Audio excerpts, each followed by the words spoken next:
Bismillahirrahmanirrahim. Assalamualaikum warahmatullahi wabarakatuh. Selawat dan salam ke atas junjungan besar Nabi Muhammad SAW. Sekalung penghargaan saya ucapkan buat yang dihormati pensyarah kita Ustaz Ahmad Syaharuddin bin Taha, rakan-rakan seperjuangan, seterusnya hadirin sekalian. Saya Malizatul Adibah binti Ilyas daripada Ijazah Sarjana Muda Pengajian Islam Syariah Semester 2 ingin menyampaikan sebuah pidato yang bertajuk Safar Wanita Tanpa Mahram, apakah hukumnya? Hadirin yang saya hormati sekalian, sebelum saya bercakap tentang hukum, mari dengarkan dulu apakah faktor-faktor yang mendorong wanita Islam di Malaysia pada masa kini untuk bermusafir seorang diri tanpa mahram. Secara asasnya, isu wanita bermusafir ini selain tujuan musafirnya untuk menunaikan ibadah haji dan umrah, telah tercetus beberapa isu lain berkaitan wanita musafir tanpa mahram kontemporari ini seperti musafir wanita untuk menuntut ilmu, untuk bekerja, untuk bertujuan menghadiri seminar atau persidangan, bengkel, forum, berceramah dan dengan tujuan misi amal. Kesemua pemusafiran ini adalah disebabkan perubahan pola kehidupan sosial masyarakat. Para hadirin sekalian, realiti wanita kontemporari ini khususnya di Malaysia, mereka menanggung atau memikul satu beban tanggungjawab baru apabila mereka melibatkan diri dengan arena kerjaya. Wanita terpaksa bermusafir secara individual dan pada masa yang sama, para mahram mereka sukar untuk mengaplikasi tuntutan hadis yang mensyaratkan bahawa perjalanan wanita mesti diiringi oleh mahram. Kekangan ini jelas terbukti kerana mahram mereka juga terbatas kebebasannya untuk mengiringi kaum wanita ekoran beban tugas yang dipikul oleh kaum lelaki yang terikat dengan peraturan dan etika kerja. Selain itu, terdapat juga situasi jika diaplikasikan tuntutan hadis safar mar'ah, mahram mesti mengiringi wanita lebih dari seorang untuk satu masa. Perkara ini menjadi satu tindakan yang mustahil pengadaptasiannya di saat perubahan gaya hidup masyarakat. Keperluan kepada seseorang wanita itu bermusafir dapat dilihat dalam statistik 2013 yang dikeluarkan oleh Perangkaan Wanita, Keluarga dan Masyarakat di Malaysia. Mengikut statistik tersebut, jumlah guna tenaga wanita ialah seramai 4,630,000 orang. Ini menggambarkan jumlah sebenar wanita yang terlibat dengan kerjaya. Berpandukan angka tersebut, ia memberi impak pada perubahan sosial hidup masyarakat Muhammad SAW. Hadirin yang dihormati, secara prinsip atau asasnya, Islam menegah wanita musafir seorang diri tanpa ditemani oleh suami atau mahramnya. Tegahan ini merupakan pengaplikasian dari nas hadis yang masyhur tentang larangan wanita bermusafir. Antara teks hadis yang memaparkan larangan itu ialah Anna Abu Hurairah qala Rasulullah sallallahu alaihi wasallam la yahillu li imra'atin muslimatin tusafiru masirah lailatin illa wa ma'aha rajulun dhu hurmatin minha. Yang bermaksud, Abu Hurairah berkata bahawa Rasulullah sallallahu alaihi wasallam bersabda, tidak halal bagi seorang wanita muslimah bermusafir seorang diri yang jaraknya mengambil masa satu malam kecuali ditemani lelaki yang menjadi mahramnya. Teks hadis dalam konteks tegahan ini berbeza nasnya, antara lain yang disebut oleh Muslim, An Abi Sa'id Al-Khudri qala Rasulullah sallallahu alaihi wasallam la yahillu li imra'atin tu'minu billah wal yawmil akhir an tusafira safaran yakunu thalathata ayyamin fasa'idan illa wa ma'aha abuha aw ibnuha aw zawjuha aw akhuha aw dhu mahramin minha. Yang bermaksud, daripada Abi Sa'id Al-Khudri berkata Rasulullah SAW bersabda, tidak halal bagi seorang wanita yang beriman kepada Allah dan hari akhirat bermusafir, yang mana musafirnya mencecah 3 hari ke atas kecuali bersamanya bapa atau anaknya atau suami atau saudara lelaki atau mereka yang menjadi mahram dengannya.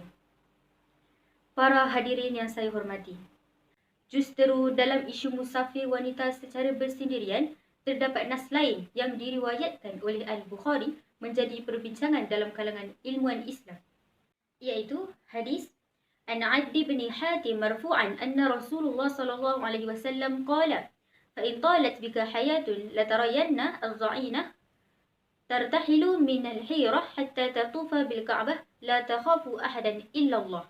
Yang bermaksud dari Adi bin Hatim hadis marfu', bahawa Rasulullah SAW berkata, sekiranya dipanjangkan hayat, kamu akan melihat wanita bermusafir dari Hirah, iaitu Iraq, sehingga melakukan tawaf di Mekah yang tidak takut sesiapa pun kecuali Allah.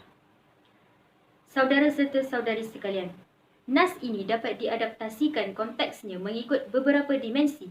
Pertama, ia menggambarkan kepada kita bahawa Rasulullah SAW telah menjangkakan di suatu masa akan datang akan wujud atau berlaku permusafiran wanita tanpa suami atau mahram mengiringinya.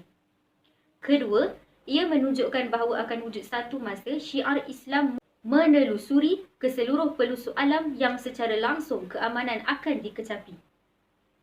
Berpandukan konteks hadis ini, larangan pemusafiran wanita tanpa suami atau mahram diputuskan oleh baginda Rasulullah SAW adalah kerana suasana sekeliling di masa tersebut tidak menjamin keselamatan wanita yang suasananya terancam dengan pelbagai jenayah.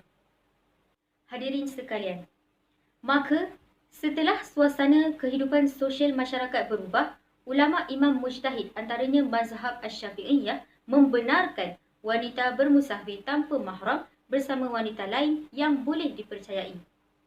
Fatwa ini bukan sahaja ditujukan kepada wanita yang ingin melaksanakan tuntutan wajib mereka iaitu ibadah haji. Bahkan boleh diaplikasikan fatwanya pada semua musafir selain musafir wajib. Perbincangan tentang isu musafir wanita kontemporari ini, ulama mujtahid kontemporari seperti Al-Qardawi membuat ulasan tentang safar wanita tanpa mahram secara umum. Beliau menilai hadis tegahan safar ini dengan mengenal pasti maqasid hukum melalui illah larangan tersebut. Pendirian Al-Qardawi dalam isu wanita bermusafir ini ialah beliau melihat illah larangan dalam hadis musafir wanita itu kerana kebimbangan kepada kaum wanita yang musafir keseorangan tanpa suami atau mahram mengiringinya disebabkan bentuk musafir pada zaman dahulu menggunakan pengangkutan haiwan seperti himar, unta atau bagal. Kemudian pemusafiran zaman silam juga banyak merentasi padang pasir yang sunyi tanpa bangunan dan pembangunan kawasan sebagaimana akhir-akhir ini. Sekiranya tanpa ketetapan hukum sedemikian, nescaya akan berlaku pencabulan atau kebinasaan pada diri wanita serta maruahnya tidak terpelihara.